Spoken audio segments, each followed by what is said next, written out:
The Battle of Britain is about to begin. Deep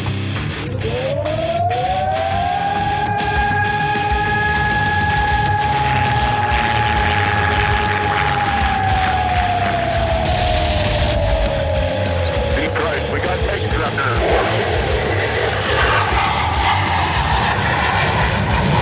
Let's follow a range on deep right. I'm doing out right on the target right now. I've got a couple of these right in front of me. I'm going out for it. Right, I got him. Welcome back to the Lead Pursuit Podcast. Tonight, we're going to give you the State of Blood Red Skies address. It's probably not as exciting as the State of the Union address, but it will certainly be just as controversial. So, to create the controversy tonight, I'm going to have the man who is no stranger to controversy, Matt himself, the pot stirrer. Matt, how are you doing tonight? I'm the pot stirrer? No, you're really not. You're actually the least controversial guy. That was the pot. You know, I'm just trying to make you be the bad guy. I'm trying to shift the blame. Normally, I'm the pot stirrer. That's all right. Anyway, and the guy who he's not a pot stirrer, but he's an instigator. And he's a good idea fairy. And he's generally not on my Christmas card list. Brett, how are you doing, Brett? Good. Are we going to talk about DO335s again?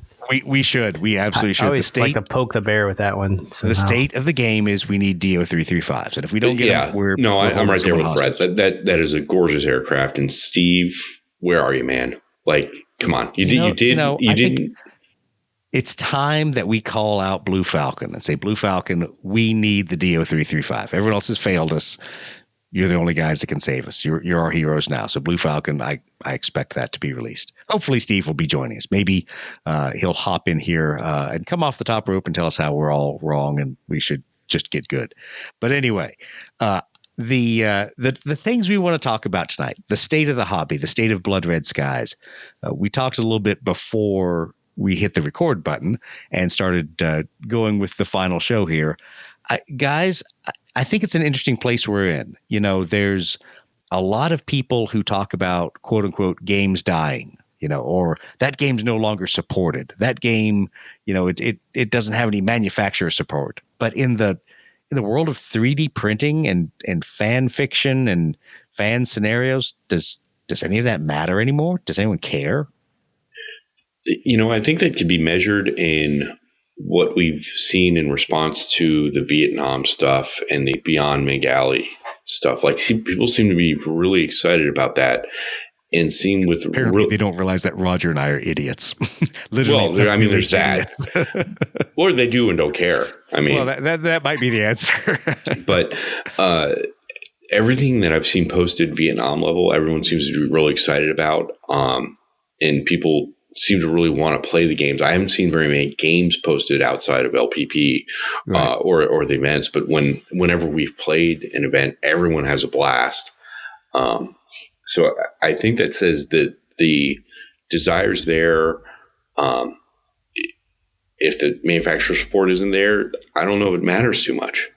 Yeah. Brett, what have you noticed over the last couple months? I've seen some recent, seems like resurgence in interest with the campaign system. You know, there was somebody Rico posted a bunch of stuff to help players. I laughed about that. I was like, oh my God, finally an Excel spreadsheet to automate all this, because I'm not smart enough to keep track of it. I get lost in all my sheets. Yeah. I mean, that's a lot of effort that somebody put, he put in to make those. And I mean, that says to me, like, somebody wants to play. And there was somebody else that was posting their post-game reports of their campaign that was going for a while. So, I mean, I think that's the kind of thing you might see from, I mean, that's exactly what happened for us. We were sort of playing in a vacuum and we wanted to link our games. It was me and Steve basically playing Garage Hammer, and that's how it turned into the campaign thing. So I feel people are still interested in playing the game. I'm not sure that I noticed necessarily a cessation of support from Warlord Games for Blood Red Skies specifically, but there's other things going on that are probably a big deal with new releases and other games. And we're talking about Edition 3 of Bolt Action is a thing right now. So exactly, you look at both for Warlord and Andy himself. I mean, Warlord has Bolt Action Edition 3. They've got K-47 coming out that's based ostensibly on that rule set. You've got Andy doing K-47 and Andy doing Trench Crusade, and Andy, as Andy does, has other projects that he's working on that we may or may not know about, and just did 2 robot games in the last 3 years. So Andy has a lot of things going. So I can kind of understand that Blood Red Skies isn't his focus, and he kind of said as much to Roger and I when he told us he wasn't going to at least stab me through the heart with a blunt spoon if we did anything for Beyond McGalley, because we wanted to make sure we didn't get out ahead of Andy. So we're like, hey, do you mind if we do this? And so I think he's got a lot of things going too. So I do have to give credit where credit's due. And people heard me start squawking about it and get real confrontational with Warlord about getting Airstrike reprinted. And Andy, to his credit, rolled in, brought in the big guns, and Warlord listened and said, hey, we need a reprint. We need it now. It's not something you can wait 6 months for, a year. You don't do that to Blood Red Skies. Get the reprint going and make it happen. So I think Andy knows to put pressure on when he needs to, but I also think he's not looking to drive a lot of new players to the game, because he's got a lot of other games he wants new players to invest in. You know, as long as Warlord's keeping the compendium and Airstrike on the shelf, then you're in pretty good shape. And if the compendium, you know, all the, we'll call it fan fiction, if you will, all the fan created stuff that went into that is in the indicator, there's a lot of bits and bobs that you can put on your game. Oh, absolutely. In the absence of stuff like that coming from Warlord, because I don't see that coming down. You know, I don't see anything coming straight from Warlord. No, I don't think there will be. Scenarios. I mean, I think, and Andy said years ago that, you know, he hoped that Blood Red Skies in some ways would do what early Rogue Trader 40K did, where you'd have an Index Astartes or whatever it was that was the every couple years or every year supplement that said, here's some new things to try, some new scenarios. That does get difficult with Warlord when you start talking about physical copies and getting things printed and proofed and all those things. Oh, did I say proofed in Warlord? Yeah, they don't proof anything. Printed by Warlord.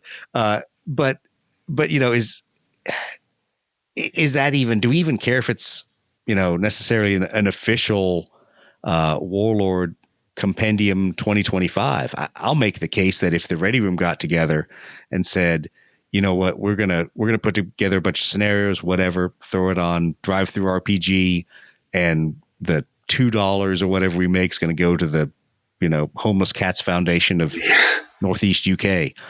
You know, I'd be happy with that. I'd say that's doing the right thing and growing the community, but also, you know, giving people an outlet to write things. Well, I mean, you say that the community may not be growing, or it's, you know, reached peak and people are just, you know, buying stuff to supplement what they already have. But it feels like that's at least what's going on. Well, I don't know, because I was say every 2 weeks or so, somebody asks about finding a starter, if they should go to the Midway one, or, you know, how to get into the game. That's still kind of the funniest thing, and I don't know how to solve that problem, because when people ask that, I feel like I'm like, it's almost like there should be a big sign on the Warlord website before you click on Blood Red Skies. Are you looking for an option for starters? You know? Yeah, and or somebody always is at, for some reason, I don't know why, is asking for the Battle of Britain starter.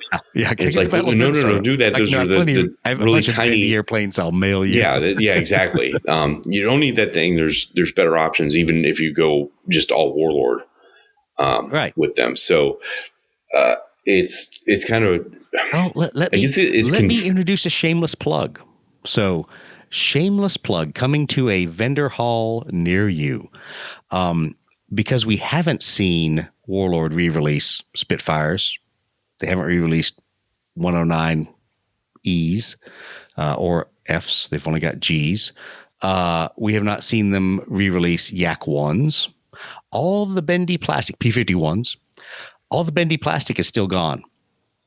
So there are now blister packs of 4 3D prints that are beautiful 3D prints, courtesy of Phalanx up in Tennessee, that are marketed under the name Squadron Commander. So if you can't find bendy plastic and don't want to paint bendy plastic that may not stay unbendy, go go to your new next con. Look in the vendor hall. Sherwood War Games has a bunch of them. There's some other vendors at Twisted Lords that will have them, that might have a tall guy wearing a kilt selling them. But there's a lot of options out there. So, apart from my shameless plug, there are ways to make your own starter kit. It's probably not as easy and simple as just buying one straight from Warlord, but you buy the ops deck, you buy airstrike and a bunch of airplanes, and you got everything you need. I swear, I think people just want the box. They do, and it's you want what's easy. So why did I buy 2 different MCP starter kits? Why? Because it was easy, and I didn't have to go, oh, what terrain do I want? Oh, do I want that model? Do I not? Whatever. And I got a bunch of models I didn't necessarily need, split them with my friends, mailed stuff to everybody. It's like Brett and Steve when it came to the Aeronautica Imperialis starters. I bought a bunch of different starter sets. We all split it up, and we, everybody got the faction they wanted. There's a beauty to starter kits. I hate to say it. It sure would be nice if we had some options other than Midway, but that's also a huge cash outlay. And I can understand why Warlord doesn't want to do that right now. So I always bring people back to this. Let's remember there's still another buyout phase to Warlord. And they have to keep the financials in a certain level of between the rails.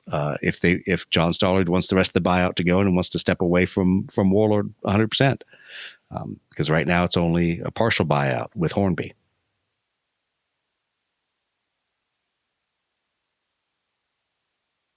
Matt's shaking his head. He doesn't know what to say. I got nothing. Like, it's just. I mean, it's frustrating. You got to play. He's got to be risk averse. I mean, so yeah. I'm putting myself in John Stollard's shoes, and he is not a risk averse kind of guy. At least from everything I've seen, he is willing to throw big money at what some of us think is folly, and some of it has worked out. American Civil War worked out amazingly. That's still for them. Yeah, it did very well. English Civil War, absolute flop. How did their Napoleon go? I don't know. So the figures and numbers and kind of things I could put together was not shockingly. It obviously did very well in Europe, but there was a lot of mass ordering. So I'm sure for them it did great. The question is, why do I walk into the deep in the U.S. and still see a bunch of Napoleonics boxes for Warlord Epic Scale?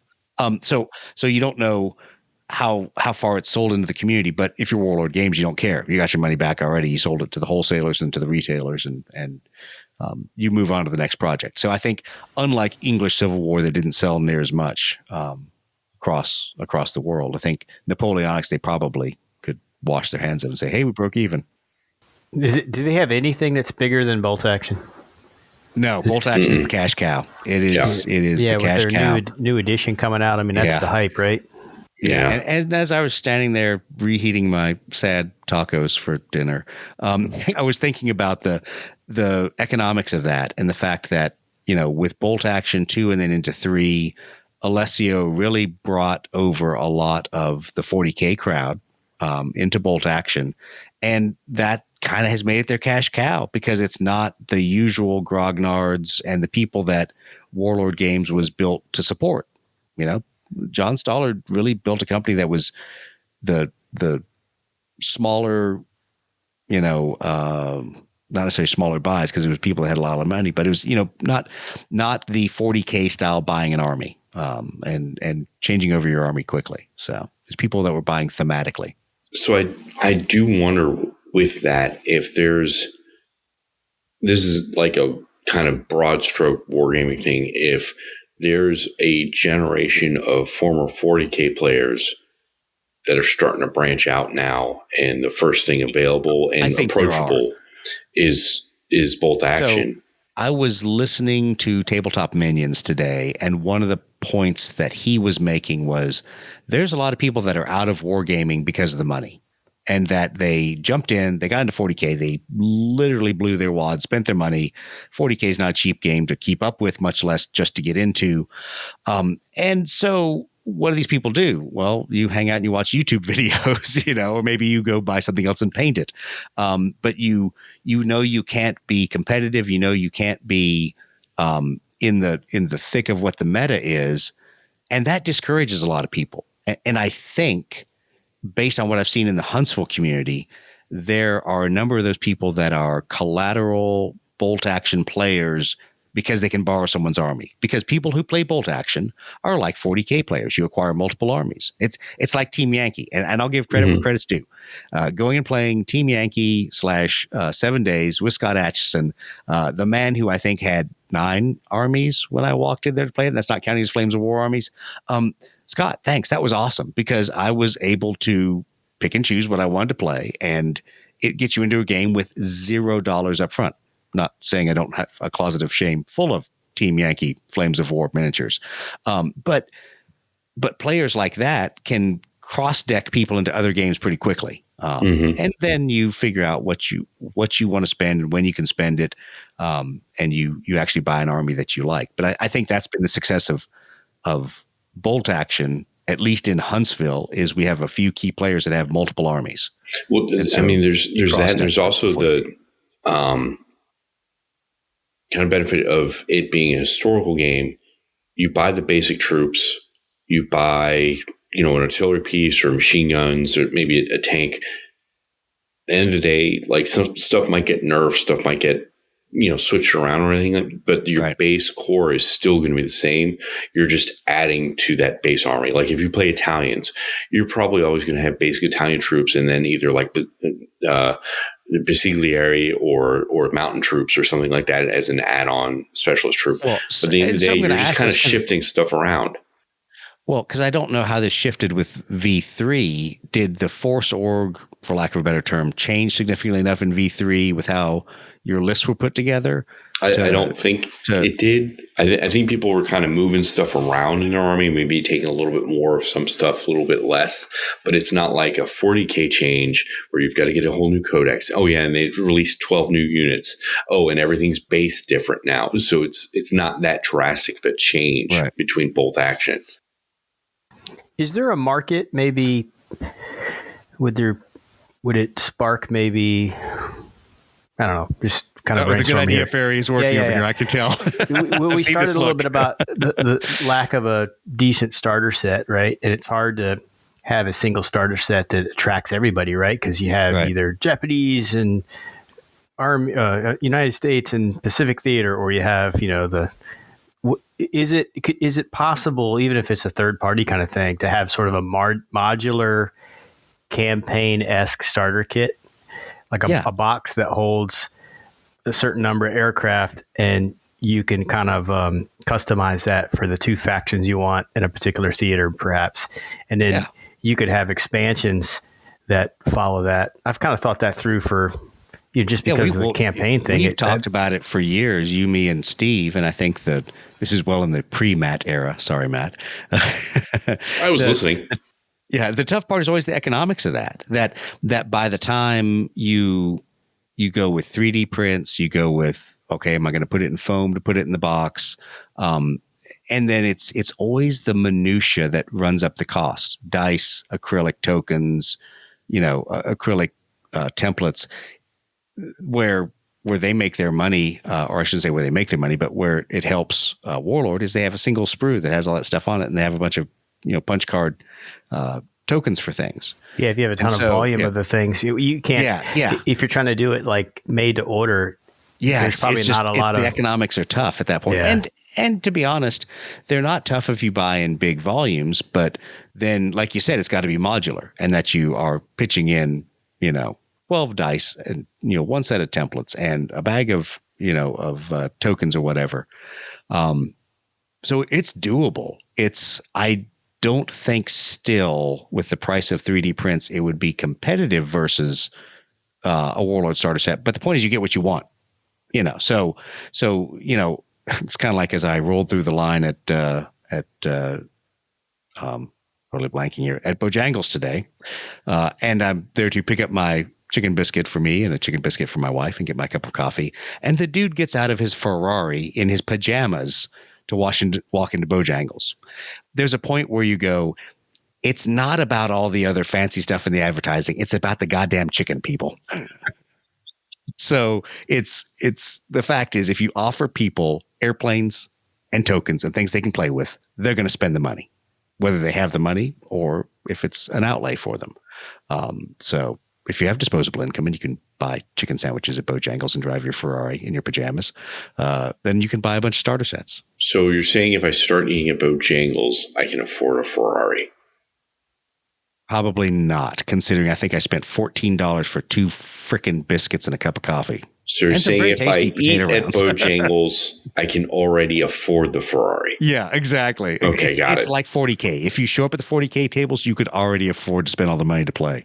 Or as one of our favorite game store owners says, why he doesn't put prices on there. If you have to ask the price to play 40K, you probably shouldn't play 40K. Yeah. He's not wrong. People. He's not wrong. I saw think it's not the best economic answer, but he's not wrong. If you have to ask the price, you shouldn't be playing the game. They dropped the new Krieg stuff. I know. Today I looked at it. It was like $50 for a box of troops. Oh, yeah. Oh, they've priced me out. There was a discussion going on that there's nothing in GW that has dropped in cost over the years. It has just continued to go up, and some of that's the economics of plastic and resin and games in general. But when you're the industry leader throwing millions of dollars at marketing and licensing and all those things, there's no point to drop the prices, boys. We're on a express elevator to profit here. No, they're absolutely not incentivized to do that. Yeah, it's not incentivized to do that at all. And we inside the podcast have had plenty of heated arguments about quote unquote how effed up marketing at GW is. Well, they're still making money hand over fist. So they're apparently doing better than Lead Pursuit's marketing. So, which by the way, I do have to say thank you to everyone who has made this January one of the best Januaries on record for sales. Aaron. Aaron. Yeah, it's all Aaron. We're Just Aaron. We're going to, yeah, exactly. We're going to have t-shirts when we're drinking at Adepticon that say, "We're with Aaron." Oh, I've got pictures of him. Yeah. But yeah, so I do want to thank everyone in a serious way. It has been a great sale. The Operation Bolo sale definitely started our year right, and that gave us money to do some cool things at Adepticon, and to actually buy stuff for Adepticon without going in the hole and going to the bank of Doug and spending his money to buy terrain and maps and things like that. So we're going to have fun at Adepticon. It's going to be a good time. And hopefully, because we still have open slots, if you have not signed up, if you're sitting on the fence and you go, I don't want to go to Milwaukee. It's going to be in the Baird Center. It's downtown. Just come along. We've got spots open in the Blood Red Skies tournament, slots in the AI event. There's going to be a lot of fun. And to kind of go back to the question of the state of the hobby, it's the return of Malta. So Don from the Nerds of War is going to host and run our big Malta game there. I'm laughing that we're right back where we started, right, Brett? Yeah, that's true. Remember, we thought Malta would be a pretty cool way to just do demo games. Yeah. Well, and I laughed when Don's like, "So have you ever really run a big Malta game?" And I about spit out my coffee, and I'm like, "Yes, why? Yes, we have." So I think it's going to be fun. Obviously, we have a ton of miniatures to rely on and a bunch of cool things to do. But I think it'll be a good scenario, and it's something we really haven't revisited in several years. So it's a good piece of history and a good battle to go back over. I mean, the mat is gorgeous. That's probably one of the best AI mats. I still have got to find a way. BRS, yeah. I've got to find a way to get that produced in the U.S. I got to find a way to get that done locally and at a rate people can afford. But maybe need to reach back out to Deep Cut Studio and say, okay, what deal can you cut me for mass shipping? I remember very early, I think before you and I had individually talked, navigating the LPB site and seeing the mat was like one of the few things you first had available. And I was like, why the hell is this $175 or however much it was? And then I looked at the size. And I was like, oh, it's enormous. The funny thing was, it's all how Deep Cuts did all their economics. They obviously made you pay more for the mat because they're like, shipping $15 anywhere in the U.S. They showed up with FedEx. And I'm like, whose cousin works for FedEx that you're getting this shipping price, But they did a great job with it. We'll have to figure out if we get them to print it again and ship a bunch over here and start selling them. It's just more that cash outlay thing. But yeah, no, it's going to be fun to do multi again. And I guess that, like I said, brings us full circle in the discussion that, I think sometimes we get jaded because we've done a bunch of different campaigns or we've played a bunch of different battles. And I know for me, in a sense, I throw up my hands and go, oh, I've done everything there is to do with World War II. Well, there isn't. We never did a big Stalingrad battle. We talked about it. Brett painted a bunch of stuff for it. We never did it. So there's still things we haven't really picked at much. We've never done a huge North Africa thing. We've done multiple, but not North Africa. So there's a lot of cool options in there. Jets seem to be getting a lot of attention. Like everybody seems excited about jets. Maybe my perception skewed on that because all the interest at the last big event we had. Yeah. Now there's a lot of interest there, which I'm happy about because that results in money into the LPP coffers. But I think there's a lot of interest there because it's, to be quite honest, it plays differently and people recognize that it plays differently. And I think they're a little appreciative of that. And they go, oh, okay, I can go play World War II. And it feels like a big swirling dogfight with a bunch of World War II airplanes. And then I go play a handful of Vietnam era airplanes and it feels very different. And so I think that when people see gamers playing other eras and enjoying it. So obviously all of our friends that have done everything from Ogaden War to, speculative Red Storm Rising type things in the North Atlantic. Everybody sees that and sees people enjoying it and go, you know what? I want to do that too. It looks like it might be fun and it will be.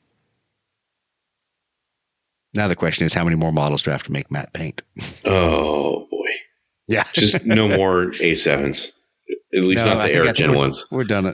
We're done. They're on nice, but oh my gosh. They're beautiful and they got beautiful weapons on them. The way they're attached is not fun. I've got enough A7s. I think A6s are the next order of the day, which probably means I should make a card for A6s. Oops. Haven't done that yet. But I mean, there's your number one seller. Yeah. Well, yeah. Thanks, Aaron. Yeah. Aaron has an entire carrier air wing of A6s and A4s now, I think. Oh, geez. That's fine. I don't mind packaging all those little fighters and sending them out because it's giving us spear money. It's funny. He keeps asking me, for different squadrons or if they're available. I'm like, look, if it's not on Miss Miniatures, or Blue Falcon, it's probably not anywhere, and you're going to have to do what I do, and is just cut up on different things. That's one of those partnerships that I haven't put enough effort into. And so if you're listening, guys out of District Miniatures, I apologize I haven't gotten back to you, but they have some great decals. They do. And I know Casey's been working with them on a couple things. I haven't had a chance to sit down and say, hey, here's where I'd recommend filling in the gaps, because there's a ton of squadrons and a ton of things in 1/200th. And quite frankly, most people, when they see a painted 1/200th Phantom, they get why we do it in 1/200th. Mm-hmm. They understand all of a sudden. They're like, oh, wow, that's a level of detail even better than a 1/300th. Airplane, and certainly much more than 1/600th. Yeah, it's a real marked difference. And you can, as doing the painting and doing the decals and everything like that, you really realize how much a difference makes with all the little rescue signs and the little ones that you can't get on the things that you 1/300. really can't get 1/300th. Yeah, exactly. So it's not as crazy as if we were doing it in 1/144th or God forbid 1/72nd. But you don't get any idea, Steve Gusky. If you're thinking about 1/72nd Phantoms, you can just not invite us to that party. But that is such a big model. God, that'd be so much fun, but oh my God, that'd be huge. I'm sure right now Steve is trying to calculate exactly how many he can fit in a garage floor. But I just think that 1/200th is kind of a sweet spot for sizes, which goes back to once again, the state of the hobby, that even if people aren't playing, I'm happy to see people painting and fielding their forces in the ready room and at least saying, hey, here's what I've done. It represents this squadron, this theater, all those things, because kind of like they said, a number of people have said, the latest time I heard it this time was from Tabletop Minions, is lore and narrative and the story that goes with your miniatures is all in your head. It's not Warlord's IP. It's not Games Workshop's IP. It's not any of that. I mean, it's in your head, and that enjoyment is something that you can have regardless of the game system you play, regardless of, do you even have an opponent? You're doing it solo. There's an ability to enjoy the storytelling piece of it just in painting the miniatures and getting them up to look like the squadron you want. And you go, oh, wow, this is exactly how the aircraft looked at this one battle. So I think that's a good thing for the state of the hobby, even if the number of new releases from Warlord or updates from the community for rules, scenarios, whatever, even if that kind of peters off, as long as people are painting miniatures and are, in a sense, storytelling by recounting the events of that squadron or that unit through building and painting miniatures. There's been some really awesome posts on the Ready Room of some exceptionally well painted models lately. Yeah. And yeah. Somebody did a P-47. I think it may have been Gabreski's. I'm not sure. I wish I could remember who it is. And whoever it is, if you're listening, I apologize for not catching your name. It was while I was scrolling. I'm sure my daughter punched me in the face or something. I immediately forgot. It was gorgeous. It seems like they got the markings right. I don't know whose decals they used for it, but it looks really, really pretty. And frankly, trying to get that camouflage scheme on a 1/200 P-47, it was pretty impressive. I'll tell you the one that surprised me that I actually have enjoyed the most was the group of B-26s. So there have been some aircraft that have been really well done, and it's funny that the number of hobbyists that say, "Oh yeah, it was the decals that made this miniature." Well, yes, you did a very good job applying some very nice decals to that miniature, but you can't apply that lipstick to a pig. It's not going to work. Yeah. You did a good job getting the silver coat on there, getting, some panel lining on there. You did a good job with the canopy and all the other things that now allow the decal to shine, because people aren't glaringly going, "Oh my God, look at that horrible canopy work there." The decal can actually be the focus of it. And there was that one guy that did the control lines on, or the radar or whatever, the mast, or I don't know what the hell it is. So I'm sure we're going to get added for that later, but that was super impressive, and they did it. History with Matt. Yeah, exactly. I don't know what it is, but it was there. It was there. It's cool stuff. Yeah, but they did a really good job with that. It was, everything with the scale, it was out of scale, but it still looked good, and you got what they were going for. And it was the rest of the paint job. It really accentuated everything. And that was really nice. So I think if you want to look at it from that perspective, the state of the hobby, the modeling and painting portion of the hobby is doing real well. Yeah. That part is well, except Brett's not doing any airplanes. That's failing us horribly.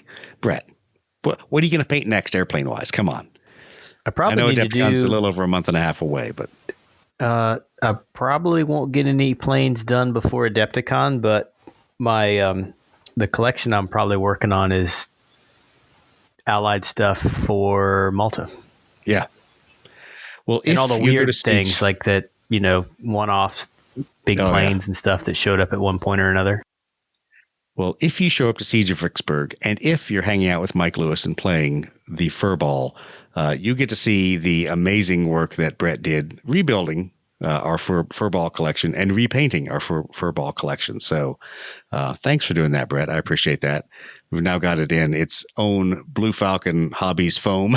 So shameless plug. You can buy your own foam that looks just like the setup for the Furball. But yeah, so thanks for doing those. I know that was a lot of time and effort to redo and get that up and running, but it's been fun to use. But yeah, so I think airplane wise, I know I'm in a slump for non-Vietnam stuff. I have a bunch of it to do, and it's on the wall behind me. It's kind of scary.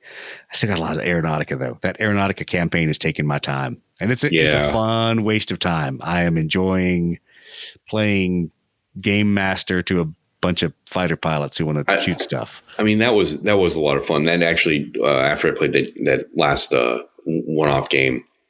Wait, was that a one-off game, or is that part of the campaign?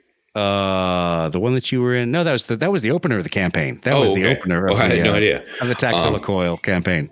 Yeah, you should actually show up and play in the campaign now.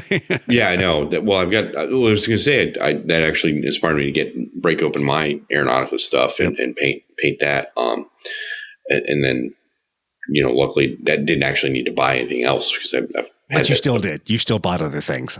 I did, but for a special reason. Yeah. Well, so I've got stuff for you. I've got a couple Valkyries. That's right. I will be there Monday. So yay! There we go. So we'll slip you back in. I'm selling Connor a Superstar Destroyer. So well, there's a contrast. That I would think that AI is far less supported now than Blood Red Skies is from Warlord Games. It is, and you guys have a vibrant game thing going with AI. We do, because it's the same group and they enjoy it, and quite frankly, we all have committed to keep the game fresh and not just play a dogfight on dogfight on dogfight. But this is the funny thing. Even us playing Aeronautica, the BattleTech guys that play the same night as us, they kind of struggle with, well, how do I generate a mission that's fun, that isn't just, okay, I'm going to put my mechs here, you put your mechs over there, we're going to walk out, we're going to beat each other in the face. To keep a community going, there's a need to generate a story and a campaign and all those different things, which we've done in a super narrative way. But I'll be honest, there's people still asking about Aeronautica. I'll walk into High Ground and people will be like, oh yeah, when are you guys playing Aeronautica? So which leads me to believe that sometime either in February, March, or April, we'll have a Aeronautica Learn to Play night and sucker all those poor fools in to play. Well, I mean, I've seen some of the stuff BattleTech guys have done. They've got that big nuke, light up nuke thing. So that definitely keeps it fresh. But I don't think you should see their terrain. They laid out last weekend. But I think that's what they're kind of. I don't want to say compensating because that's not quite right. But that's what they're making up for. To keep so dedicated to that play format. That's an interesting point. So I'll bring this up about Blood Red Skies versus Aeronautica. It's easy for me in Aeronautica to change up the terrain and do something gimmicky with the terrain, and it feels like a different mission. In Blood Red Skies, you don't really get that because not everything's a ground attack target. We're not changing the target up, or we're not changing up the underlying terrain that such in a way that it affects you. But I think that's because when we play Blood Red Skies, people normally play fighter missions, unless they're in a campaign setting, like when Steve and Brett played their stuff. And suddenly I think you get in that same, and I will use the term gimmicky. You get in that same gimmicky way of, okay, I'm going to roll out the same mat. We've all got the same 12 models. What can I do to make it feel different this time? And it's a combination of target traits and one-off special rules, we're going to play with clouds, whatever, Well, I was going to say what is it? That kit bashed B-17 super bomber, 1943 thing. That's an option to keep that stuff fresh, but people have to be open to being kind of silly but that's the problem. And you think about in the average historical gaming group, how would that play out? How would it play out if you rolled into your normal Flames of War and you brought post-war paper tanks? Yeah. Are they going to take that as, and I realize there's now an entire game around that, but I was going to say, what I'm saying is if you rolled into a standard Flames of War night and said, hey, what we're all going to do? We're all going to gang up on one big board and fight these giant German tanks. And I was going to say, look at the pushback that Clash of Steel got initially. Yeah. And people were weirdly mad over it. It's easy. It's Grognardism. It's a disease. Yes. Yeah. Well, please report your friends for their own good. Report them to the Lead Pursuit podcast, and the Grognard rendition team might pay them a visit. And then in some faraway corner of the world where they don't have human rights and things that we do, they'll do things to them and they won't be a Grognard when they return. Grognard rendition team. Isn't there an ally somewhere in the Southern Hemisphere with a mega prison we can outsource? If you don't talk about that. Exactly. Our friend from a 3-letter agency says, don't talk about that. Yeah, exactly. Yeah. I'm sure there's people we could say, we have these Grognards. They need to go somewhere. They need to play a lot of Magic the Gathering. That will mellow them out. Do that to them. Just put them in the room with some Magic the Gathering players. I feel like that's torture enough. I still laugh that at the first, I want to say, it was the first Gathering of Eagles. because it was the guy from Unipolar. I'm drawing a blank on his name, and I apologize. I can't remember. But they were playing Magic the Gathering after playing BattleTech. They played some BattleTech, played I think a little bit of Blood Red Skies, and then played Magic the Gathering. So yeah, there's some strange crossovers there. Well, what else have you guys seen? I mean, so let's move on from the kind of where is the community to where are the gaps? What are the things that you've seen that have really died over the last year or 2 years that people aren't putting the effort or just aren't doing in the Blood Red Skies community? I don't see much in the way of organized events, but my first thought when you asked the question before asking what have I not seen, I think the thing that's more top of mind for me this is really from the Ready Room is kind of an interesting, I don't know if resurgence is the right word, but a lot of the beginner questions. We were talking about this maybe before we started recording, like, hey, where do I get a starter set? Good thing. Hey, how do I paint canopies? Hey, what scale is the best thing to use for targets? I mean, all those things that, when we were all hyped, we were kind of exploring ourselves, right? And were the common questions. You haven't heard those questions in a long time, but it seems like in the last few weeks, we talked about all the cool pictures lately, the talk about campaign, and even that, like the basic hobby stuff and I don't know, entry level stuff that people are asking about. That's a good sign, right? Yeah. Yeah. I think it is. I think what you're seeing, and this is to kind of dovetail on what you said, you're seeing a lot of introductory stuff. What I'm not seeing is no one's talking about playing Scenario 7. No one's talking about playing Scenario 11, front lines or whatever. It's the Armed Reconnaissance one, not front lines. That's Scenario 10. No one is talking about those advanced ones. Flak placement and terrain and all those stuff. Yeah. Mm-hmm. And there was a time when that really pitched up, when Airstrike was still in playtest and then when it got released, and there was a big churn over advanced missions. And I just don't see that at all anymore. Well, I mean, just even the big hubbub from last week where Steve decided to go off the top rails. Atomic Steve. Yeah. I mean, that was like for what it was, besides being an internet nerd argument, was a robust argument about some very advanced level play where you're talking about like not like the meta, like the actual meta of playing the game, not even the meta of playing the game, the meta of setting up the game but that's like that falls under something else I haven't seen in a long time. And I know why we haven't seen it in a long time. And we'll talk about that in another episode. But yeah, we haven't seen a whole lot of meta arguments either. So it seems to me, and this is 100% conjecture, and I'm not trying to be negative Nelly here. I just know how gamers are and how I am, and it's moving on to the coolest new thing. I wonder if there are a lot of players that went through their Blood Red Skies phase, feel like they've kind of played out whatever they wanted to do, and then moved on to other games. It's not they don't like Blood Red Skies. They've just moved on to playing other things.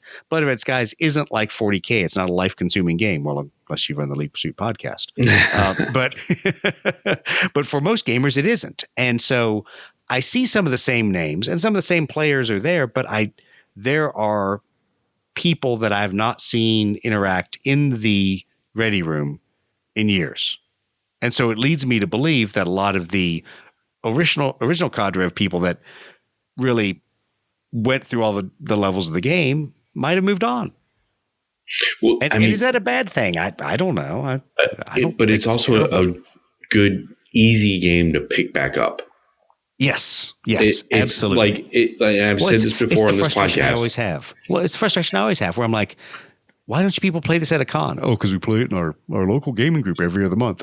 Well, thanks. I'd like to play Blood Red Skies with a few people. Yeah, but like this is the one game that I have been able to retain most of my knowledge from to the point that I can help people during a con that I attend once a year, where it's like, okay, just take the night before, make sure I reread the rules real fast, and I'm mostly 90% of the way there as long as someone's not yelling at me from the other side of the thing, distracting me with whatever. We'll not get into that.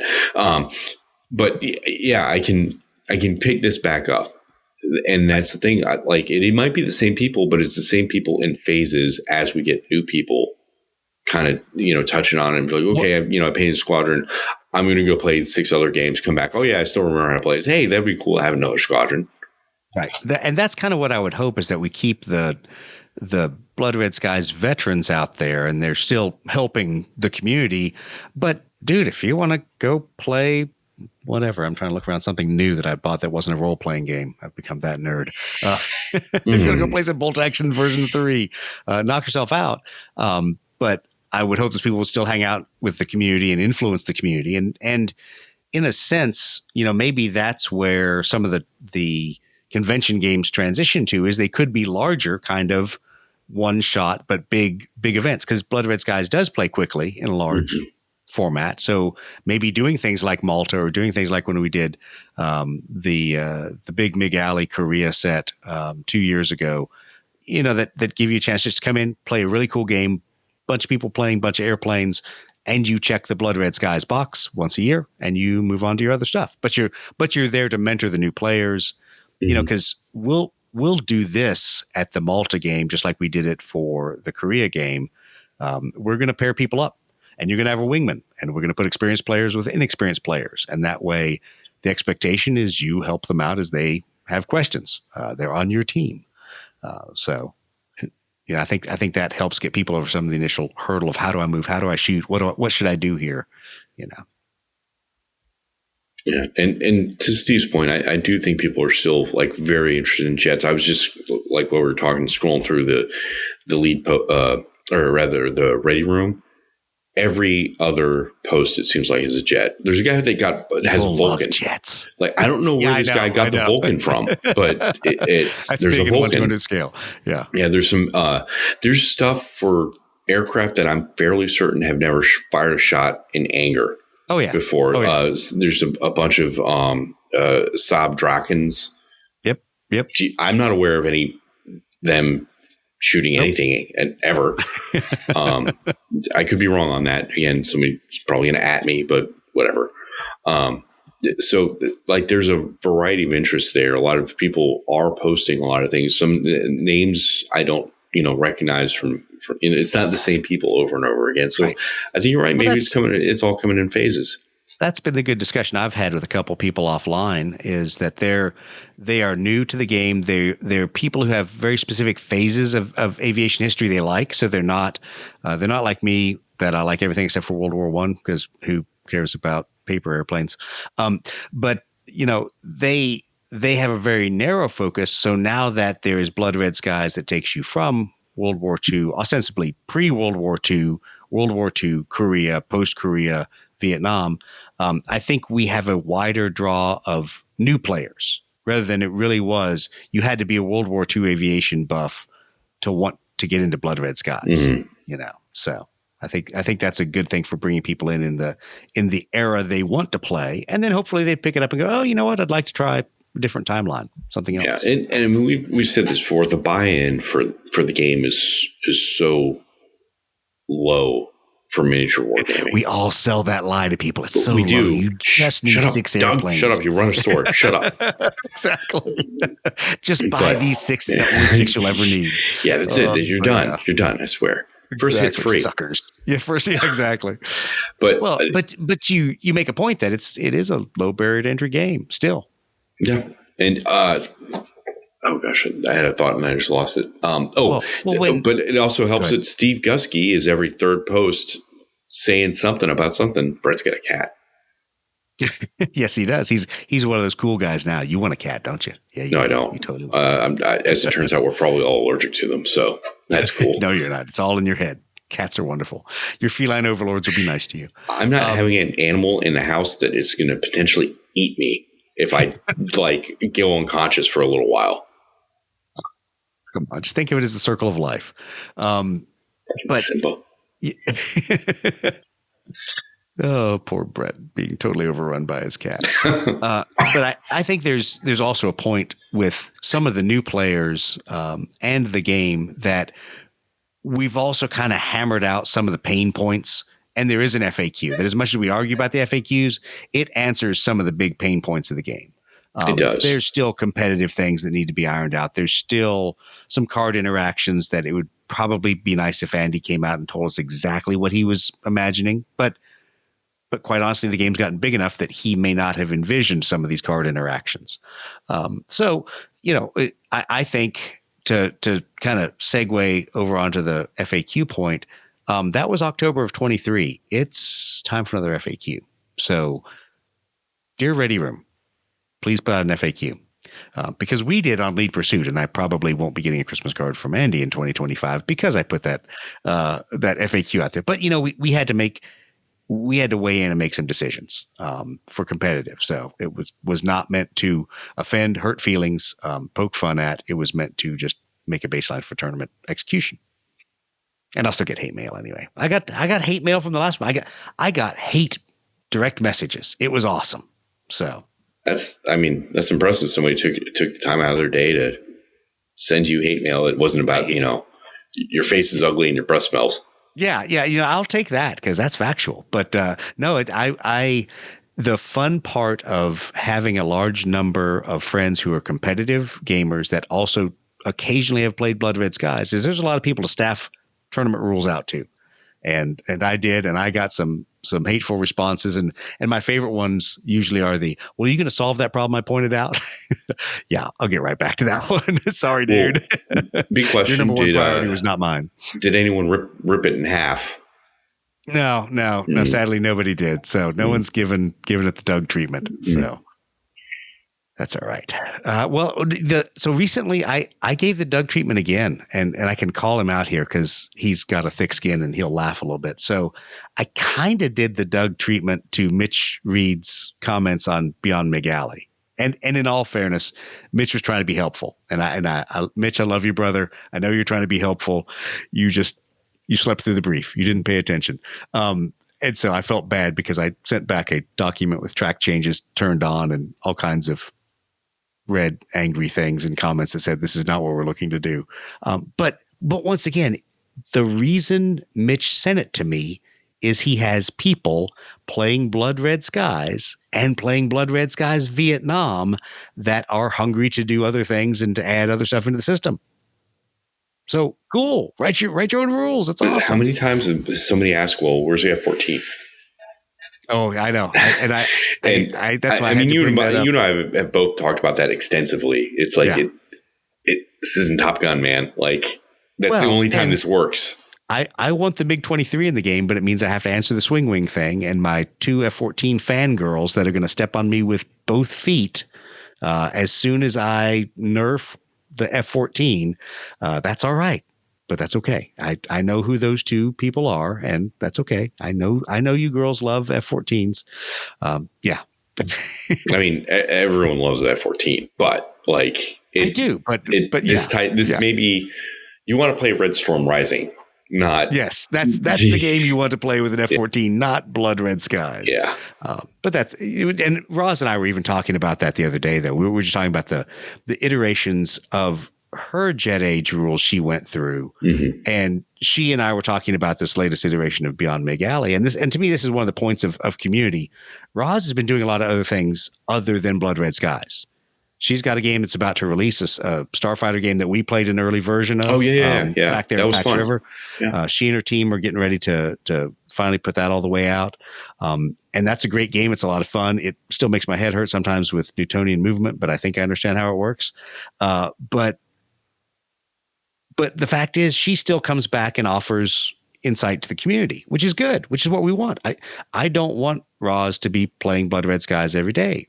Go play and design your own game. But it's cool that Roz at least thinks enough of the community to come back and say, hey, when you're talking about jets, learn from my mistake, Don't make your rules this way. Yeah. Yeah. It does seem she pops in every time. Yeah. We're even talking about the fact that it's easy with jets to get too crunchy and too much detail and too many stats and modifiers and stuff like that. I mean, there is a lot going on. Yeah. But especially third generation with avionics and crazy shit like that. Well, as I was kind of scrolling through the ready room just to kind of see what was, going on more, paying more attention to just random scrolling. The other thing I realized, there are planes I still don't have. I don't have a B-24. I have there's almost always a subject that I don't have that I'm like, oh, that would be cool. I've only got one B-26. And I think that's true of a lot of BRS players. Is it kind of becomes a Pokemon thing of like, I got to catch them all. But if your attention jumps from one airframe to another airframe, or from one theater to another, again, it's not crazy for you to have 5 or 6 squadrons, But here's a problem to the whole Pokemon thing. Cards. Mm. So this is just something that is in the state of the community. It's really tough when Warlord hasn't updated the expansion card packs. A whole new series of stats have been put out in Wing Commander that are kind of the official stats of the game, and there's no more official cards to collect. So the only way I can look at it is how X-Wing and Dust both did things. X-Wing would do card packs and major version drops. So you would go get the new cards for what you already had. Dust would have, I think it was every 2 years they had a card pack drop, and you bought it by faction. Yeah. So there's ways that we could do it now. It's just we got to wait for Warlord to do it, because part of understanding the state of the game is Andy holds all the IP, and his only worldwide exclusive licensee is Warlord Games. So when people say, hey, why hasn't Lead Pursuit put out a card pack? Because Lead Pursuit can't legally put out a card pack. So there's things that would be really nice to do, but we kind of have to wait on Warlord to do them. Yeah. Yeah. Which maybe that's a pain point that Ready Room needs to weigh in on. I'm not saying we piss off Warlord. I'm not saying we stir up trouble, but I think the Ready Room and gamers around the world made enough of a point for Ops Deck that it eventually happened. I think it's a good point, because that lack of support is what, I don't want to say kill a game, because anyone can just go print their own or make right. Make up stats. Yeah. Certainly the data is out there to do it. And there are cards on the Lead Pursuit site that cover probably 70% of the stuff that's out there, but there's a lot that still aren't there, and there's a lot that were never going to be produced because they were Warlord cards, but the stats have now been updated, or the traits have been updated. So maybe Warlord feels that's all in the app. I haven't bought the new version of the app. I probably should do that. I honestly keep forgetting that there's an app. I used it in Sorry, Warlord. version. That's on me. Yeah. Warlord, I'll say this about the app. It didn't make me want to go buy it when it went the transition from free to paid, because in the free side, it wasn't that useful. And that's kind of where I guess I didn't feel like I could go through and pull up as much as I wanted to make it worth paying. I was just going to go somewhere else to get the info. So whatever. State of the game. Exactly. What is guys at? Well, so I'd ask, do the bolt action players use the app? I don't know. Maybe we should ask around. Yeah, I guess we should. I haven't been there on a night where like HEH is playing bolt action. So yeah, I can't say I really have a good frame of reference. I think they're now doing Saturdays at High Ground ? I don't know, or Sundays. I don't know. Some weekend day when I have stuff I have to do. But yeah, exactly. Yeah, but Monday night still Aeronautica. Oh yeah. Yep. All right, Brett. What other things have you seen or not seen about the community that we ought to talk about? I think a lot of this conversation makes me think about the whole reason why Steve and I started playing the campaign system, or made the campaign system, was just to get that variety of games in and keep it fresh. And then, we're talking about collecting all the planes. I mean, there's still a ton, especially anything late war, of Luftwaffe stuff that I don't even have yet, because that was really kind of driven by what we were doing in the campaign too. As I was imagining it, this isn't how we were doing it, because we were doing it remotely, because I live in Florida and Steve lives in Pennsylvania. But if he and I lived in nearby, man, we'd be playing that like you're playing Aeronautica every Monday night. Yeah. We'd have a game night, I'm sure. And that, I think he and I have talked about this a bunch. I think obviously if we were playing physical models, then we would be on almost like a escalation league kind of thing, purchasing. Oh man, I got to get some I need F109Ks yeah, now, exactly, or some Folk Wolf 190, whatever. Right, my ME262s. I got to get those painted up. So. Yeah, but that's where the next push should be, is to get people thinking in a campaign mindset and playing it. I don't have room for any more projects, but I do wish we could almost have a league the way the online X-Wing League is, where people could go on a website, find people that had the same play time as them, whether that's morning for you and evening for that guy or whatever, however they are in the world, and that people were getting into that campaign. That would be cool. Probably also requires a TTS mod. that is more than what we have in there right now. Yeah, I was going to say there was it was like a Connect Me game or a Connect Me app for gamers for a little while, but then they released it right before the pandemic, and of course it didn't go anywhere. It was a really good idea. It was like you just entered. They had a huge list of games, and the same thing you were talking about, time, whatever, but it. Poor timing for release. I opened up one of my old Dragon magazines, and this is the 1980s, so this tells you how things were different. And the big part of that issue was worldwide dungeon master listing. And yes, it had people, their name, their home address, and sometimes their phone number. Wow. In a magazine just published for everybody to read. Man, that's a serial killer's wet dream. Yeah, exactly. Maybe the Demigorgon got a bunch of them. But it was just funny for that moment to go by and go, oh man, how naive we were in the 1980s. Mm-hmm. We would just put our name and address right in a magazine so we could play more games.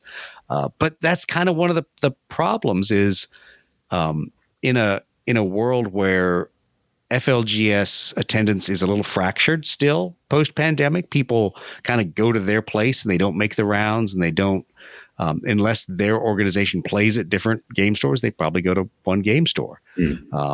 I think there's not necessarily you don't walk in and know what all is available, because here's the example I'll use. To jump on the High Ground Hobbies Discord and talk about K-47 Blood Red Skies, and then the old K-47 Bolt Action Facebook group is dead in Huntsville. But that's all migrated to the High Ground Hobbies server. So what happened to all the other people that don't go out to High Ground Hobbies or aren't in the Discord that were, if anything, anti-High Ground Hobbies? Have we lost those players? Where are they? Are they playing at M3 games? Are they, what are they doing? Do they play Flames of War now? But yeah, I think that's an interesting problem to still try to solve, is pulling people across geographical areas back into play. Well, I guess we've kind of beat up all the topics for tonight. There will be some more discussion of this on YouTube, and a few more videos discussing some I'll call pain points in the game, things Warlord may not be helping us with, things the community may not be helping to push forward, that we might want to think about in the next 2 years going forward, because we are obviously kind of in a slump. There's probably not a starter set coming out for a while, until maybe K-47 Weird War starter set. There's not necessarily something coming out soon. So I think the community's going to have to pick up the ball and run with it. Man, Matt, anything else on your end? Well, I was just going to say, I remember way back when that episode where there was some discussion of K-47 BRS. Yeah. And I mean, they haven't seen any aircraft for K-47 as far as I'm aware, but that would be neat, and that would excite me. I think it would be neat. I think that would be a neat way to do a adjacent starter set, and to bring some more sales to Blood Red Skies, and have a way to kind of adjacent. I mean, it's no different than Legion Imperialis. You get people that think about 40K things because they buy Legion Imperialis, or likewise that they burn out of 40K, tired of the rat race, but hey, they'll buy little tanks. I think you get the same kind of thing with a Blood Red Skies K-47 style starter. Even if it's add-ons, you're going to laugh. Mm-hmm. Even if it's you get regular airplanes, but now there's a sprue of Rift weapon glue-ons that you can glue onto your airplanes. Yeah, like one time you used crazy super weapon or something like that. Exactly. I think that would be a lot of fun because, like, I said earlier, I like the 1942, 1943 video game stuff. I think it's fun on, the pulpy side of things. So, right. But I think the community for what it is, for as little updates as VRS gets, is doing pretty good, to be honest. Yeah. Yeah, I would agree. All right. With that, I'll leave you and say, if you're still climbing for advantage, either stop flying that poor quality airplane or get good.